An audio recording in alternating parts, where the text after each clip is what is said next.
Hola. Buenos días, tardes o noches. Aquí les traigo el segundo libro de la Guerra de los Mundos, prometo subir vídeos más seguido. La Guerra de los Mundos. Libro segundo. La Tierra dominada por los marcianos. En el primer libro me he apartado un tanto de mis aventuras para relatar las experiencias de mi hermano, y durante el transcurso de los acontecimientos narrados en los dos últimos capítulos, el cura y yo hemos estado ocultos en la casa abandonada de Alliford, donde huimos para escapar del humo negro. Allí reanudo mi narración. Estuvimos en esa casa el domingo por la noche y todo el día siguiente, que fue el del pánico, en una islita de luz separada del resto del mundo por el humo negro. No podíamos hacer otra cosa que esperar en la mayor inactividad durante esas 48 horas.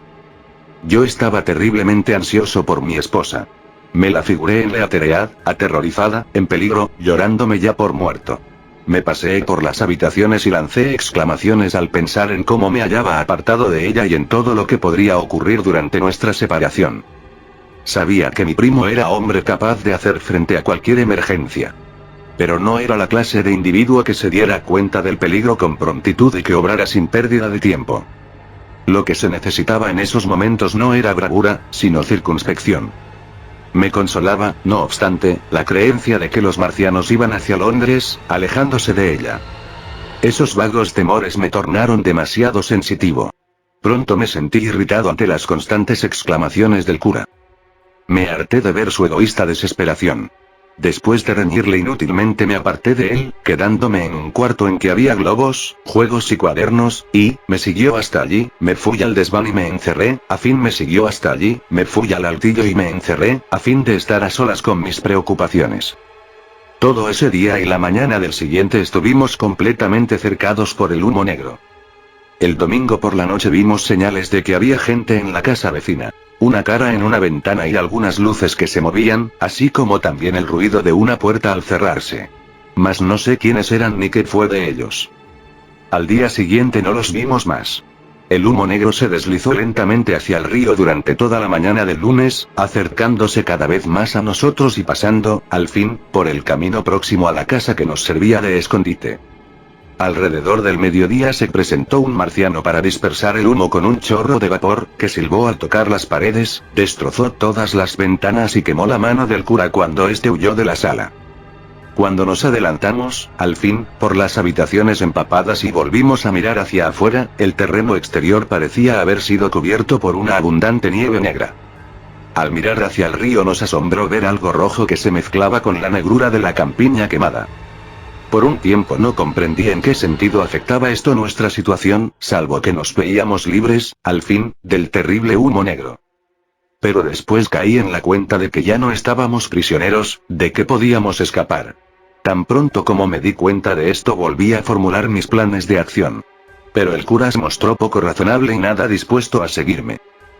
Aquí estamos a salvo, expresó varias veces. Decidí dejarlo. Ojalá lo hubiera hecho. Mejor preparado ahora por las enseñanzas del artillero, busqué alimento y bebida. Había hallado aceite y algunos trapos para tratar mis quemaduras y tomé también un sombrero y una camisa de franela que estaban en uno de los dormitorios. Cuando mi compañero se dio cuenta de que me iría solo, se decidió, al fin, a acompañarme. Y como reinó la calma durante toda la tarde, partimos a eso de las 5 por el camino ennegrecido que se extendía hacia Sunbury. En esta población, así como también a lo largo del camino, había cadáveres tendidos en diversas actitudes, tanto de hombres como de caballos, carros volcados y maletas diseminadas, todo ello cubierto por un polvo negro. Aquel manto de polvo negro me hizo pensar en lo que había leído sobre la destrucción de Pompeya. Llegamos a Hampton Court sin dificultades y allí nos alivió un tanto ver un trozo de terreno herboso que asomaba por entre la negrura circundante. Cruzamos Bussey Park, por donde avistamos a algunos hombres y mujeres que se alejaban en dirección a Hampton, y así llegamos a Twickenham. Aquellas eran las primeras personas que veíamos. Del otro lado del camino, más allá de Ann y Petersham, los bosques seguían ardiendo. Twickenham no había sufrido los efectos del rayo calórico ni del humo negro y allí encontramos algunas personas, aunque nadie pudo darme ninguna noticia. En su mayoría eran como nosotros y aprovechaban la calma momentánea para cambiar de refugio. Tengo la impresión de que muchas de las casas seguían ocupadas por sus atemorizados dueños, los cuales no se atrevían a huir. Allí también veíase la evidencia de una fuga apresurada por el camino. Recuerdo vívidamente 3 bicicletas destrozadas y aplastadas por las ruedas de los vehículos que les pasarán por encima.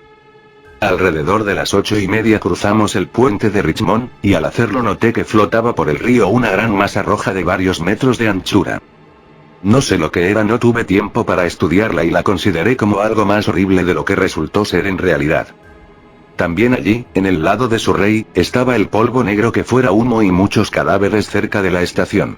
No vimos a los marcianos hasta que nos encontramos a cierta distancia de Barnes. A lo lejos avistamos a un grupo de 3 personas, que corrían por una calle transversal en dirección al río.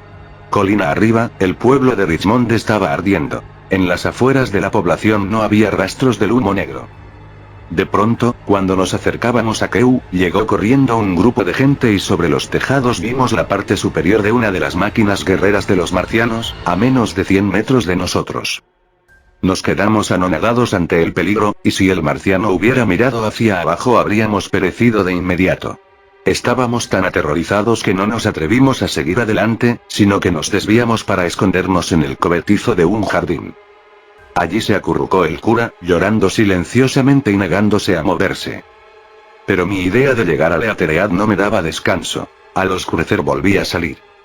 Avancé por entre los setos y a lo largo de un pasaje paralelo a una casa que se elevaba en medio de un amplio terreno, saliendo así al camino que iba a Kew. El cura salió entonces del cobertizo para seguirme. Aquella segunda salida fue la locura más grande que cometí, pues era evidente que los marcianos se hallaban en los alrededores. No acababa de alcanzarme mi compañero cuando vimos otro de los gigantes en dirección a Kew Lodge. 4 o 5 figuras negras corrían frente a él por un campo, y enseguida nos dimos cuenta de que el marciano los perseguía. En 3 zancadas estuvo junto a ellos y los fugitivos se alejaron de entre sus piernas en todas direcciones. No empleó su rayo calórico para matarlos, sino que los fue apresando uno por uno. Aparentemente, los arrojaba al interior de un gran cajón metálico que llevaba colgado atrás, tal como los canastos que llevan pendientes del hombro los pescadores. Fue la primera vez que comprendí que los marcianos podrían tener otras intenciones que no fueran la de destruir a la humanidad vencida. Por un momento nos quedamos petrificados. Luego giramos sobre nuestros talones y transpusimos la puerta que teníamos a nuestra espalda para entrar en un jardín cerrado. Caímos luego en una zanja. Y allí nos quedamos, sin atrevernos a susurrar siquiera hasta que brillaron las estrellas en el cielo. Creo que eran ya las 11 de la noche cuando cobramos suficiente valor para salir de nuevo. Esta vez no nos aventuramos por el camino, sino que avanzamos sigilosamente por entre los setos y plantaciones, mientras que estudiábamos la oscuridad circundante en busca de los marcianos, que parecían hallarse por todas partes. En un punto pasamos sobre un área quemada y ennegrecida, que ahora se estaba enfriando. Vimos también un número de cadáveres horriblemente quemados en la cabeza y los hombros, pero con las piernas intactas. A unos 15 metros de una hilera de cañones destrozados había numerosos caballos muertos. Shin había escapado de la destrucción, pero la aldea estaba silenciosa y desierta. Allí no encontramos muertos, aunque la noche era demasiado oscura para que pudiéramos ver las calles laterales. En Sheen se quejó de pronto mi compañero de que sufría hambre y sed y decidimos probar suerte en una de las casas. La primera en la que entramos, después de forzar una ventana, era una villa apartada de las demás. Allí no encontramos otro comestible que un trozo de queso viejo. Mas había agua para beber, y me apoderé de un hacha pequeña, que me serviría para entrar en alguna otra vivienda. Cruzamos el camino hasta un lugar donde él mismo describe una curva en dirección a Mortlack. Allí se elevaba una casa blanca en el centro de un jardín cerrado, y en la despensa encontramos cierta cantidad de alimentos. Había 2 panes grandes, un bistec crudo y medio jamón. Doy estos detalles tan precisos porque ocurrió que estábamos destinados a subsistir con esas provisiones durante los 15 días siguientes. Bajo un anaquel encontramos varias botellas de cerveza y había 2 bolsas de alubias y un poco de lechuga. La alacena daba a una cocina, en la que había leña. En un armario descubrimos cerca de una docena de botellas de vino, latas de sopa y salmón y 2 latas de bizcochos. Nos sentamos en la cocina, sin atrevernos a encender la luz, y comimos pan y jamón, bebiendo también el contenido de una botella de cerveza. El cura, que seguía mostrándose atemorizado e inquieto, sugirió que siguiéramos el viaje, y yo le estaba recomendando que repusiera sus fuerzas con el alimento cuando sucedió lo que habría de aprisionarnos. Todavía no puede ser medianoche, dije. En ese momento hubo un destello cegador de luz verdosa. Toda la cocina quedó iluminada fugazmente para oscurecer casi enseguida. Siguió luego una conmoción tal como jamás he vuelto a oír. Casi instantáneamente resonó detrás de mí un tremendo golpe, el estrépito de muchos vidrios, un estruendo y el ruido de las paredes que se desplomaban a nuestro alrededor. Acto seguido se nos vino encima el revoque del cielo raso, haciéndose añicos sobre nuestras cabezas. Yo caí contra la manija del horno y quedé atontado. Estuve sin sentido durante largo rato, según me dijo luego el cura, y cuando me recobré estábamos de nuevo en la oscuridad y él tenía la cara empapada en sangre, que le manaba de una herida en la frente. Por un tiempo no pude recordar lo que había pasado. Luego me fui haciendo cargo poco a poco de lo sucedido. ¿Está mejor?, me preguntó el cura en voz muy baja. Me senté entonces para responderle. No se mueva, me dijo. El piso está cubierto de fragmentos de loza y vasos del armario. No se puede mover sin hacer ruido y creo que ellos están fuera. Nos quedamos tan en silencio, que pudimos oír mutuamente el sonido leve de nuestra respiración. Todo parecía en calma, aunque en cierta oportunidad cayó un poco de revoque de la pared y dio en el suelo con un golpe sordo. En el exterior, y muy cerca de nosotros, resonaba un ruido metálico intermitente. Eso, dijo el cura cuando se repitió el sonido. Sí, repuse. ¿Pero qué es? Un marciano. Volví a prestar atención. No se parece al rayo calórico, expresé, y por un momento tuve la idea de que una de las máquinas guerreras de los marcianos había tropezado con la casa, tal como aquella otra que viera derribar la torre de la iglesia de Shepperton. Nuestra situación era tan extraña e incomprensible, que durante 3 o 4 horas, hasta que llegó el alba, no nos movimos casi nada. Y entonces se filtró la luz al interior de la casa, aunque no por la ventana, que siguió oscura, sino por una abertura triangular entre un tirante y un montón de ladrillos rotos en la pared a nuestra espalda. Por primera vez vimos vagamente la cocina en que nos hallábamos. La ventana había sido destrozada por una masa de tierra negra, que llegaba hasta la mesa a la que habíamos estado sentados. Fuera, la tierra se apilaba hasta gran altura contra el costado de la casa. En la parte superior del marco de la ventana pude ver un caño arrancado del suelo. El piso estaba cubierto de loza destrozada. El extremo de la cocina que daba al cuerpo principal del edificio estaba derribado, y como por allí brillaba la luz del día, era evidente que la mayor parte de la casa se había desplomado. Contrastando vívidamente con toda esta ruina vimos que el armario estaba intacto con gran parte de su contenido. Al aclararse la luz observamos por la abertura de la pared el cuerpo de un marciano, que, según supongo, montaba la guardia junto al cilindro, todavía candente. Ante tal espectáculo nos alejamos todo lo posible de la luz y fuimos hacia la oscuridad del lavadero. Bruscamente me hice cargo de lo ocurrido. El 5.º cilindro, susurré. El 5.º disparo de Marte ha dado en esta casa y nos ha atrapado entre las ruinas. Durante un momento estuvo el cura en silencio. Luego murmuró: «Que Dios se apiade de nosotros». Poco después le oí sollozar por lo bajo. Con excepción de ese sonido, guardamos el más absoluto silencio. Por mi parte, apenas si me atrevía a respirar, y me quedé con los ojos clavados en la luz débil que llegaba por la puerta de la cocina. Alcanzaba a ver apenas la cara pálida del cura, su cuello y sus puños. En el exterior comenzó a resonar un martilleo metálico, al que siguió un ulular violento. Un momento más tarde, tras un intervalo de silencio, oímos un silbido como el escape de una máquina de vapor. Estos ruidos, en su mayor parte misteriosos, continuaron de manera intermitente y parecieron acrecentar en número a medida que transcurría el tiempo. Después oímos golpes mesurados y una vibración violenta, que hizo temblar todo lo que nos rodeaba y saltar los recipientes que había en el armario. En cierta oportunidad se eclipsó la luz y la entrada de la cocina quedó completamente a oscuras. Durante muchas horas nos quedamos allí acurrucados en silencio y temblorosos, hasta que, al fin, se agotaron nuestras fuerzas. Pasado un lapso me desperté hambriento. Creo que debe haber transcurrido la mayor parte de un día antes que despertara. Mi hambre era tan insistente que me obligó a entrar en acción. Le dije a mi compañero que iba a buscar alimentos y avancé a tientas hacia la despensa. Él no me respondió, pero tan pronto como empecé a comer le oí acercarse arrastrándose. Después de comer volvimos al lavadero, y allí debo haberme dormido otra vez, pues cuando levanté de nuevo la cabeza me encontré solo. La vibración y los golpes continuaban con persistencia cansadora. Varias veces llamé al cura en voz baja, y al fin avancé a tientas hasta la puerta de la cocina. Todavía era de día y le vi al otro lado del cuarto apoyado contra la abertura triangular que daba al lugar donde se hallaban los marcianos. Tenía los hombros levantados y no pude verle la cabeza. Oí una serie de ruidos, casi como los que predominan en un taller mecánico, y las paredes temblaban con la vibración continua de los golpes. A través de la abertura pude ver la copa de un árbol teñida de oro y el azul del cielo tranquilo de la tarde.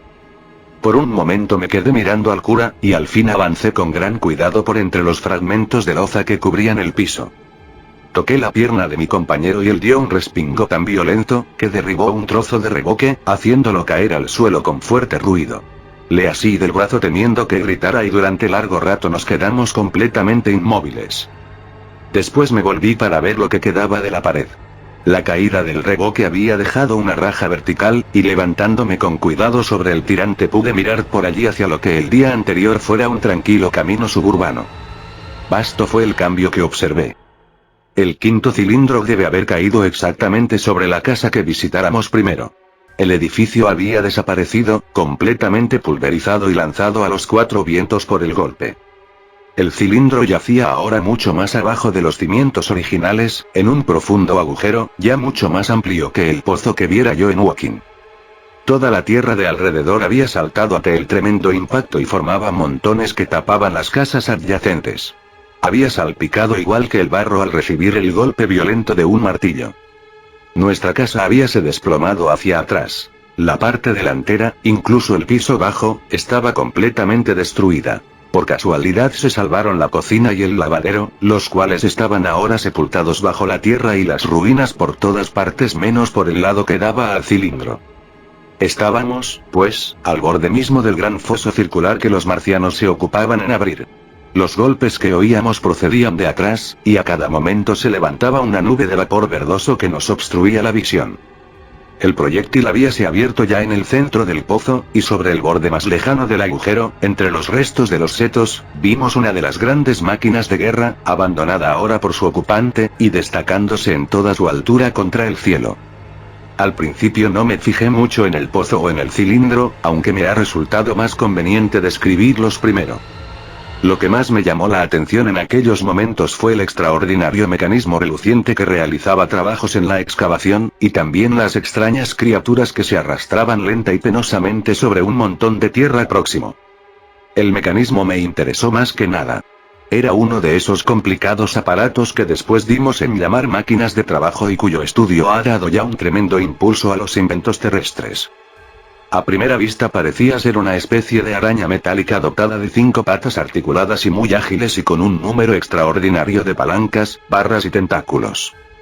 La mayoría de sus brazos estaban metidos en el cuerpo, pero con 3 largos tentáculos retiraba un número de varas, chapas y barras que fortificaban las paredes del cilindro. Al irlas extrayendo las levantaba para depositarlas sobre un espacio llano que tenía detrás. Sus movimientos eran tan rápidos, complejos y perfectos, que al principio no la tomé por una máquina, a pesar de su brillo metálico. Las máquinas de guerra estaban extraordinariamente bien coordinadas en todos sus movimientos, pero no podían compararse a la que miraba ahora. La gente que nunca ha visto estas estructuras y solo puede guiarse por los vanos esfuerzos de los dibujantes y las descripciones imperfectas de testigos oculares, como yo, no se da cuenta de la cualidad de vida que poseían. Recuerdo particularmente la ilustración incluida en uno de los primeros folletos que se publicaron para dar al público un relato consecutivo de la guerra. Es evidente que el artista hizo un estudio apresurado de una de las máquinas guerreras, y allí terminaba su conocimiento de la materia. Las presentó como trípodes fijos, sin flexibilidad ninguna y con una monotonía de efecto muy engañadora. El folleto que contenía estos dibujos estuvo muy en boga y lo menciono aquí simplemente para advertir al lector contra la impresión que puedan haber creado. Se parecían tanto a los marcianos que yo vi en acción como puede parecerse un muñeco holandés a un ser humano. En mi opinión, el folleto habría resultado mucho más útil sin ellos. Al principio, como dije, la máquina de trabajo no me dio la impresión de que fuera tal, sino más bien una criatura parecida a un cangrejo con un tegumento reluciente, mientras que el marciano que la controlaba y que con sus delicados tentáculos provocaba sus movimientos me pareció simplemente el equivalente a la porción cerebral del cangrejo. Pero luego percibí la semejanza de su pie gris castaño y reluciente con la de los otros cuerpos que se hallaban tendidos en el sucio, y entonces me hice cargo de la verdadera naturaleza del habilísimo obrero. Al darme cuenta de esto, mi interés se desvió entonces hacia los verdaderos marcianos. Ya había tenido una impresión pasajera de ellos y no oscurecía ahora mi razón el primer momento de repugnancia. Además, me hallaba oculto e inmóvil y no me veía obligado a huir. Vi entonces que eran las criaturas más extraterrestres que imaginarse pueda. Eran enormes cuerpos redondeados, más bien debería decir cabezas, de 1,20 m de diámetro, y cada uno tenía delante una cara. Esta cara no tenía nariz. Los marcianos parecen no haber tenido el sentido del olfato, sino solo un par de ojos muy grandes y de color oscuro, y debajo de ellos una especie de pico carnoso. En la parte posterior de la cabeza o cuerpo, no sé cómo llamarlo, había una superficie tirante que oficiaba de tímpano y a la que después se ha considerado como la oreja, aunque debe haber sido casi inútil en nuestra atmósfera, más densa que la de Marte. En un grupo alrededor de la boca había 16 tentáculos delgados y semejantes a látigos, dispuestos en 2 montones de 8 cada uno. Estos montones han sido llamados manos por el profesor Owes, el distinguido anatomista. Cuando vi a esos marcianos parecían todos esforzarse por alzarse sobre esas manos. Pero, naturalmente, con el peso aumentado debido a la mayor gravedad de la Tierra, esto les resultaba imposible. Hay razones para suponer que en su planeta materno deben haber avanzado sobre ellos con relativa facilidad. Diré de paso que el estudio de estos seres ha demostrado después que su anatomía interna era muy sencilla. La mayor parte de la estructura era el cerebro, que enviaba enormes nervios a los ojos, oreja y tentáculos táctiles. Además de esto estaban los complicados pulmones, a los que daba la boca directamente, y luego el corazón y sus arterias. La laboriosa función pulmonar causada por nuestra atmósfera, más densa, y por la mayor atracción gravitacional, era claramente evidente en los convulsivos movimientos de sus cuerpos. Y esto es el total de los órganos marcianos. Por extraño que el detalle pueda parecer a un ser humano, todo el complejo aparato de la digestión, que forma la mayor parte de nuestros cuerpos, no existe en los marcianos. Eran cabezas, solamente cabezas. Entrañas no tenían. No comían y, naturalmente, no tenían nada que digerir. En cambio, se apoderaban de la sangre fresca de otros seres vivientes y la inyectaban en sus venas. Yo mismo los he visto hacer esto, como lo mencionaré a su debido tiempo. Pero aunque se me tache de demasiado escrupuloso, no puedo decidirme a describir lo que no me fue posible estar mirando mucho tiempo. Baste decir que la sangre obtenida de un animal todavía vivo, en la mayoría de los casos de un ser humano, era introducida directamente en el canal receptor por medio de una pipeta pequeña. Sin duda alguna, la sola idea de este procedimiento nos resulta horriblemente repulsiva, mas al mismo tiempo opino que deberíamos recordar lo repulsivos que habrían de parecer nuestros hábitos carnívoros a un conejo dotado de facultades razonadoras. Son innegables las ventajas fisiológicas de la práctica de la inyección de sangre. Para aceptarlas basta pensar en el tremendo derroche de tiempo y energía que es para los humanos la función de comer y el proceso digestivo. Nuestros cuerpos están constituidos casi por completo por glándulas, conductos y órganos cuya función es la de convertir en sangre los alimentos más heterogéneos. Los procesos digestivos y sus reacciones sobre el sistema nervioso consumen nuestras fuerzas y afectan nuestras mentes. Los hombres suelen ser felices o desdichados según tengan el hígado sano o enfermo o de acuerdo con el funcionamiento de sus glándulas gástricas. Pero los marcianos se encuentran elevados en un plano superior a todas estas fluctuaciones orgánicas de estados de ánimo y emoción.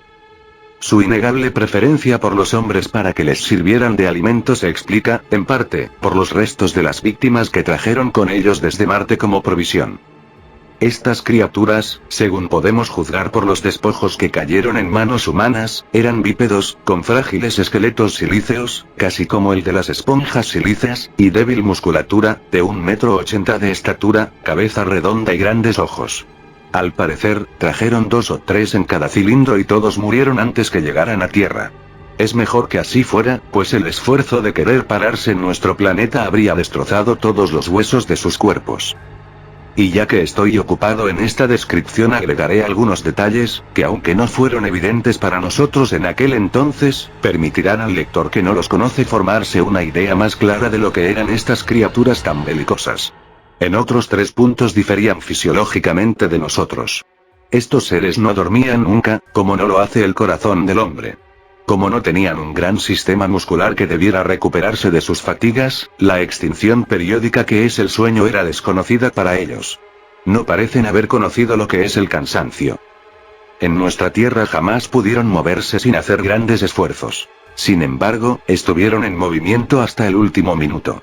Cumplían 24 horas de labor durante el día, como quizá lo hagan en la Tierra las hormigas. Además, por extraño que parezca en un mundo sexual, los marcianos carecían de sexo y, por tanto, se veían libres de las tumultuosas emociones causadas en los seres humanos por esa diferencia. Ya no cabe la menor duda de que un marciano joven nació aquí, en la Tierra, durante la contienda, y se le halló adherido a su padre, como un pimpollo, tal como aparecen los bulbos de los lirios o los animales jóvenes en el pólipo de agua dulce. En el hombre y en todas las formas más adelantadas de vida terrestre ese sistema de crecimiento ha desaparecido. Pero aún en la Tierra fue, sin duda, el que primó al principio. Entre los animales más bajos de la escala, y aún hasta en los tunicados, aquellos primeros primos de los animales vertebrados, los dos procesos ocurren por igual. Pero, finalmente, el método sexual terminó por sobrepasar a su competidor. En Marte, empero, ha ocurrido lo contrario. Vale la pena comentar que cierto escritor de reputación cuasi científica, que escribió mucho antes de la invasión marciana, profetizó para el hombre una estructura final no muy diferente de la predominante entre los marcianos. Según recuerdo, su profecía fue publicada en noviembre o diciembre de 1893, en una publicación extinta ya hace tiempo, el Palmali Budget, y no he olvidado una parodia de la misma que apareció en un periódico premarciano llamado Punch. Declaró escribiendo en son de chanza que la perfección de los adelantos mecánicos terminaría por reemplazar a los órganos, y la perfección de las sustancias químicas, a la digestión. Que detalles externos, tales como el pelo, la nariz, los dientes, las orejas, la barbilla, no eran partes esenciales del ser humano, y que la tendencia de la selección natural llegaría a suprimirlos en los siglos venideros. Solo el cerebro quedaría como necesidad cardinal. Solo una parte del cuerpo tenía un motivo verdadero para subsistir, y con ello se refería a la mano, maestra y agente del cerebro. Mientras que el resto del cerebro se empequeñeciera, las manos se agrandarían. Muchas palabras acertadas se escriben en broma, y en los marcianos tenemos la prueba innegable de la supresión del aspecto animal del organismo por la inteligencia. Por mi parte, no me cuesta creer que los marcianos pueden ser descendientes de seres no muy diferentes de nosotros. Con el correr de las edades se fueron desarrollando el cerebro y las manos, estas últimas se convirtieron, al fin, en dos grupos de delicados tentáculos, a expensas del resto del cuerpo. Sin el cuerpo es natural que el cerebro se convirtiera en una inteligencia más egoísta y carente del sustrato emocional de los seres humanos. El último punto importante en el cual diferían de nosotros estos seres era algo que cualquiera habría considerado como un detalle trivial. Los microorganismos que causan tantas enfermedades en la Tierra no han aparecido en Marte o la ciencia de los marcianos los ha eliminado hace ya siglos. Todos los males, las fiebres y los contagios de la vida humana, la tuberculosis, el cáncer, los tumores y otros flagelos similares no existen para ellos. Y ya que hablo de las diferencias entre la vida marciana y la terrestre, aludiré aquí a la curiosa hierba roja. Al parecer, el reino vegetal de Marte, en lugar de ser verde en su color predominante, es de un matiz vividamente rojo. Sea como fuere, las semillas que, intencionada o accidentalmente, trajeron consigo los marcianos se desarrollaron en todos los casos como plantas de ese color. No obstante, solo aquella que se conoce popularmente con el nombre de hierba roja logró competir con las plantas terrestres. La enredadera roja es un vegetal de crecimiento muy transitorio y pocas personas alcanzaron a verla. Pero la hierba roja medró por un tiempo con un vigor y una exuberancia asombrosos. Se extendió por los costados del pozo el tercer o cuarto día de nuestro encierro, y sus ramas, semejantes a las del cacto, formaron un reborde carmesí en nuestra ventana triangular. Después la vi crecer en todo el país y especialmente donde había corrientes de agua. Los marcianos tenían lo que parece haber sido un órgano auditorio, un simple parche vibratorio en la parte posterior de la cabeza-cuerpo, y ojos con un alcance visual no muy diferente del nuestro, salvo que, según Phillips, los colores azul y violeta los veían como negros. Es creencia corriente que se comunicaban por medio de sonidos y movimientos tentaculares. Esto se asegura, por ejemplo, en el folleto, bien urdido, pero apresuradamente compilado, escrito, evidentemente, por alguien que no presenció las acciones de los marcianos, al cual ahora bien, ningún ser humano viviente vio también a los marcianos le he aludido ya, y que ha sido hasta ahora la fuente principal de información referente a nuestros visitantes. Anos en sus ocupaciones como yo. No me ufano de lo que fue un accidente, pero tampoco puedo negar lo que es verdad. Y yo afirmo que los observé desde muy cerca una y otra vez y que he visto 4, 5 y hasta 6 de ellos llevando a cabo con gran trabajo las tareas más complicadas sin cambiar un solo sonido o comunicarse por medio del movimiento de sus tentáculos. Sus peculiares gritos ululantes solían preceder, por lo general, al trabajo de alimentarse. No tenían modulación alguna y, según creo, no eran una señal, sino simplemente la expiración de aire preparatoria para la operación de succionar. Creo poseer, por lo menos, un conocimiento elemental de fisiología, y en esto estoy convencido de que los marcianos cambiaban ideas sin necesidad de medios físicos. Y me convencí de esto a pesar de mis ideas preconcebidas de lo contrario. Antes de la invasión marciana, como quizá lo recuerde algún lector ocasional, había escrito con no poca vehemencia de expresión algunos ensayos que negaban la posibilidad de la comunicación telepática. Los marcianos no llevaban ropa alguna. Su concepción de ornamentos y decoro debía por fuerza ser diferente de la nuestra, y no solo eran mucho menos sensibles que nosotros a los cambios de temperatura, sino que también parece que los cambios de presión no afectaban seriamente su salud. Mas si no usaban ropas era precisamente en sus otras adiciones a sus capacidades corporales donde residía su gran superioridad sobre el hombre. Nosotros, con nuestras bicicletas y patines, nuestras máquinas lilienthal de planear por el aire, nuestras armas y bastones, así como también con otras cosas, nos hallamos en los comienzos de la evolución, que para los marcianos ya ha completado su círculo. Ellos se han convertido prácticamente en puro cerebro y usan sus diversos cuerpos según sus necesidades, tal como los hombres usamos trajes y tomamos una bicicleta en un momento de apuro o un paraguas cuando llueve. Y con respecto a sus aparatos, quizá no haya para el hombre nada más maravilloso que el hecho curioso de que el detalle predominante en todos los mecanismos ideados por el hombre, o sea, la rueda, no existe para ellos. Entre todas las cosas que trajeron a la Tierra no hay nada que sugiera el uso de la rueda. Sería lógico esperar que la usaran, por lo menos, en la locomoción. Y con respecto a esto podría comentar de paso lo curioso que resulta pensar que en la Tierra la naturaleza nunca ha creado la rueda y ha preferido otros medios para su desarrollo. Y no solo no conocían los marcianos, cosa que parece increíble, la rueda, o se abstenían de emplearla, sino que también hacían muy poco uso del pivote fijo o semifijo en sus aparatos, lo cual hubiera limitado los movimientos circulares a un solo plano. Casi todas las articulaciones de sus maquinarias presentan un complicado sistema de partes deslizantes que se mueven sobre pequeños cojinetes de fricción perfectamente curvados. Y ya que estoy en estos detalles agregaré que las palancas largas de sus aparatos son movidas en casi todos los casos por una especie de musculatura formada por discos dentro de una funda elástica. Estos discos quedan polarizados y se atraen con gran fuerza al ser tocados por una corriente eléctrica. De esta manera se lograba el curioso paralelismo con los movimientos animales, el cual resultó tan extraordinario y perturbador para los observadores humanos. Estos cuasimúsculos abundan en la máquina de trabajo que se parecía a un cangrejo y a la cual vi ocupada en descargar el cilindro la primera vez que me asomé a la ranura. Daba la impresión de ser mucho más viva que los marcianos, que yacían en el suelo, jadeantes y moviéndose con gran dificultad después del vasto viaje a través del espacio. Mientras estaba mirando sus débiles movimientos y notando cada uno de los extraños detalles de sus formas, el cura me recordó su presencia tirándome violentamente del brazo.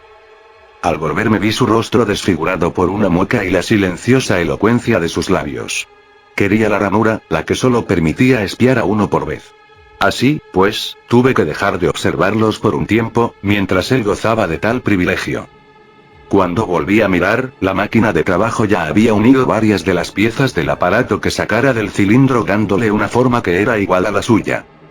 Hacia la izquierda apareció a la vista un pequeño mecanismo excavador, que emitía chorros de vapor verde y avanzaba por los bordes del pozo, excavando y amontonando la tierra de manera metódica y eficiente. Este aparato era el que había causado el golpeteo regular y los rítmicos temblores que hacían vibrar nuestro ruinoso refugio. Resoplaba y silbaba al trabajar. Según me fue posible ver, ningún marciano lo dirigía. La llegada de la segunda máquina guerrera nos alejó de nuestro mirador obligándonos a ocultarnos en el lavadero, pues temíamos que desde su elevación el marciano pudiera vernos por encima de nuestra barrera. Más adelante comenzamos a no temer tanto el peligro de que nos vieran, ya que ellos se hallaban a plena luz del sol, y por fuerza nuestro refugio debería parecerles completamente oscuro. Pero al principio, la menor sugestión de proximidad de su parte nos hacía correr al lavadero con el corazón en la boca. Sin embargo, a pesar del riesgo terrible que corríamos, la atracción de la ranura era irresistible para ambos. Y ahora recuerdo con no poca admiración que a pesar del peligro infinito en que nos hallábamos entre la muerte por hambre y la muerte más terrible en manos del enemigo luchábamos, no obstante, por el horrible privilegio de espiar a los marcianos. Corríamos por la cocina con paso grotesco, en el que se notaba el apuro y el sigilo, y nos golpeábamos con los puños y los pies a escasos centímetros de la ranura. El caso es que éramos incompatibles, tanto en carácter como en manera de pensar y obrar, y nuestro peligro y aislamiento solo servían para acentuar aquella incompatibilidad. En Alliford ya había notado su costumbre de lanzar exclamaciones y su estúpida rigidez mental. Sus interminables monólogos, proferidos entre dientes, impedían todos los esfuerzos que hacía yo por hallar un plan de acción y, a veces, me llevaba hasta el borde de la locura. En lo concerniente a la falta de control, se parecía a una mujer tonta. Solía llorar horas enteras y creo que hasta el fin pensó ese niño mimado de la vida que sus débiles lágrimas tenían cierta eficacia. Y yo me quedaba sentado en la oscuridad, incapaz de no pensar en él, debido a lo importuno que era. Comía más que yo y en vano fue que le señalara que nuestra única posibilidad de salvación residía en permanecer en la casa hasta que los marcianos hubieran terminado en el pozo, que durante esa larga espera llegaría el momento en que nos harían falta los alimentos. Comía y bebía impulsivamente, atiborrándose a cada minuto. Dormía muy poco. A medida que pasaban los días, su completa falta de cuidado y de consideraciones para conmigo acrecentó tanto nuestro malestar y peligro que, a pesar de no agradarme el método, tuve que apelar a las amenazas y, al fin, a los golpes. Esto le hizo recobrar la cordura por un tiempo. Pero era una de esas personas débiles y llenas de estulcia furtiva, que no hacen frente ni a Dios ni al hombre y ni siquiera a sí mismos, carentes de orgullo, timoratas y con almas anémicas y odiosas. Me resulta desagradable recordar y escribir estas cosas. Pero las menciono a fin de que no falte nada a mi relato. Los que han escapado a los momentos malos de la vida no vacilarán en condenar mi brutalidad y mi estallido de cólera de nuestra tragedia final, pues conocen también como yo la diferencia entre el bien y el mal, mas no saben hasta qué límites puede llegar una persona torturada. Pero aquellos que han sufrido y han llegado hasta las cosas elementales serán más comprensivos conmigo. Y mientras que adentro librábamos nuestras luchas en silencio, nos arrebatábamos la comida y la bebida y cambiábamos golpes, en el exterior se sucedía la maravilla extraordinaria, la rutina desconocida para nosotros de los marcianos del pozo. Pero volvamos a aquellas primeras impresiones mías. Después de largo rato volví a la ranura para descubrir que los recién llegados habían recibido el refuerzo de los ocupantes de 3 máquinas guerreras. Estos últimos habían llevado consigo nuevos aparatos, que se hallaban alineados en orden alrededor del cilindro. La segunda máquina de trabajo estaba ya completa y se ocupaba en servir a uno de los nuevos aparatos. Era este un cuerpo parecido a un recipiente de leche en sus formas generales, y sobre el mismo oscilaba un receptáculo en forma de pera, del cual fluía una corriente de polvo blanco que iba a caer a un hoyo circular de más abajo. El movimiento oscilatorio era impartido al aparato por la máquina de trabajo. Con 2 manos espatuladas, la máquina de trabajo extraía masas de arcilla y las arrojaba al interior del receptáculo superior, mientras que con su otro brazo abría periódicamente una portezuela y sacaba de la parte media de la máquina la escoria ennegrecida. Otro tentáculo metálico dirigía el polvo del hoyo circular a lo largo de un canal en dirección a un receptáculo que estaba oculto a mi vista por un montón de polvo azulino. De ese receptáculo invisible se levantaba hacia el cielo una delgada columna de humo verdoso. Mientras me hallaba mirando, la máquina de trabajo extendió, a manera de un telescopio y con un sonido musical, un tentáculo, que un momento antes era solo una especie de muñón. El tentáculo se alargó hasta que su extremo quedó oculto detrás del montón de arcilla. Un segundo después sacaba a la vista una barra de aluminio blanco y reluciente y la depositaba entre otras barras, que formaban una pila a un costado del pozo. Entre el amanecer y la noche aquella máquina maravillosa debe haber hecho más de 100 barras similares sin otra materia prima que la arcilla, y el montón de polvo azulino se fue levantando paulatinamente hasta que sobrepasó el borde del foso. El contraste entre los movimientos rápidos y complejos de estos aparatos y la torpeza de sus amos era notable, y durante muchos días tuve que hacer un esfuerzo mental para convencerme de que estos últimos eran en realidad los seres dotados de vida. El cura tenía posesión de la ranura cuando los primeros hombres fueron llevados al pozo. Yo me hallaba sentado abajo escuchando con la mayor atención. De pronto hizo un brusco movimiento hacia atrás, y yo, temeroso de que nos hubieran visto, me acurruqué transido de terror. Él se deslizó hacia abajo sobre los escombros y acurrucóse a mi lado gesticulando aterrorizado, y por un momento compartí sus temores. Sus ademanes indicaban que me dejaba la ranura, y al cabo de un rato, mientras mi curiosidad me daba coraje, me puse de pie, pasé sobre él y trepé hasta aquella. Al principio no vi razón alguna para su terror. Habíase iniciado el anochecer y brillaban débilmente las estrellas, pero el foso estaba iluminado por el fuego verde. Toda la escena era una combinación de resplandores verdes y sombras negras que se movían y fatigaban la vista. Por todo ello pasaban los murciélagos sin detenerse. Ya no se veía a los marcianos, el montón de polvo azulino habíase elevado y los ocultaba a mi vista, y una máquina guerrera, con las piernas contraídas, se hallaba al otro lado del pozo. Luego, entre el clamor de las maquinarias, llegó a mis oídos algo semejante a voces humanas. Me quedé acurrucado observando a la máquina guerrera con gran atención y convenciéndome por primera vez de que el capuchón contenía realmente a un marciano. Al elevarse las llamas verdes pude ver el brillo aceitoso de su tegumento y el refulgir de sus ojos. De pronto oí un grito y vi un largo tentáculo que pasaba sobre el hombro de la máquina para introducirse en la jaula que colgaba de su espalda. Levantó luego algo que se agitaba violentamente y que se recortó oscuro contra el cielo estrellado. Al bajar el tentáculo vi a la luz del fuego que era un hombre. Por un instante estuvo claramente a la vista. Era un hombre robusto, rubicundo y de edad madura. Vestía muy bien, y 3 días antes debía haber sido un individuo de importancia en el mundo. Vi sus ojos muy abiertos y el reflejo de sus gemelos y cadena de oro. Desapareció detrás del montón de polvo y por un momento reinó el silencio. Después se elevó un grito terrible en la noche y el gozoso ulular de los marcianos. Me deslicé sobre los escombros, me puse de pie, me tapé las orejas con las manos y corrí hacia el lavadero. El cura, que había estado acurrucado con los brazos sobre la cabeza, levantó la vista al pasar yo, lanzando un grito agudo al ver que le abandonaba, y me siguió corriendo. Aquella noche, mientras nos hallábamos en el lavadero dominados por nuestro terror y por la fascinación que ofrecía la visión del pozo, me esforcé en vano por concebir algún plan de fuga. Después, durante el segundo día, ya pude considerar nuestra situación con más claridad. Vi que el cura no estaba en condiciones de ayudarme en nada. Extraños terrores habíanle convertido ya en una criatura de impulsos violentos, robándole la razón. Prácticamente se había hundido hasta el nivel de un animal. Por mi parte, hice un esfuerzo y aclaré mis ideas. Una vez que pude hacer frente a los hechos con frialdad se me ocurrió que, por terrible que fuera nuestra situación, no había aún motivo para desesperar del todo. Nuestra salvación dependía de la posibilidad de que los marcianos tuvieran ese pozo como campamento temporario. Y aunque lo mantuvieran de manera permanente podrían considerar innecesario vigilarlo siempre y era posible que se nos presentara una oportunidad de escapar. También tuve en cuenta la posibilidad de abrirnos paso cavando en dirección opuesta al foso. Pero al principio me pareció que corríamos el riesgo de salir a la vista de alguna máquina guerrera que estuviese en guardia. Además, tendría que haber cavado yo solo. El cura no me hubiera ayudado en nada. Si es que no me falla la memoria, fue el tercer día cuando vi morir al muchacho.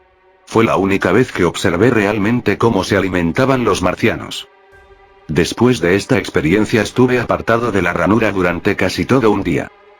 Me fui al lavadero, quité la puerta y pasé varias horas cavando con mi hacha lo más silenciosamente posible. Pero cuando hube abierto un agujero de más de medio metro de profundidad, la tierra suelta cayó con gran ruido y no me atreví a continuar. Perdí el ánimo y estuve echado largo tiempo en el suelo, sin valor para levantarme ni moverme.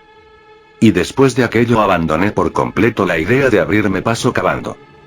Tal era la impresión que me habían causado los invasores, que al principio no abrigué la menor esperanza de que nos liberara su derrota por los humanos.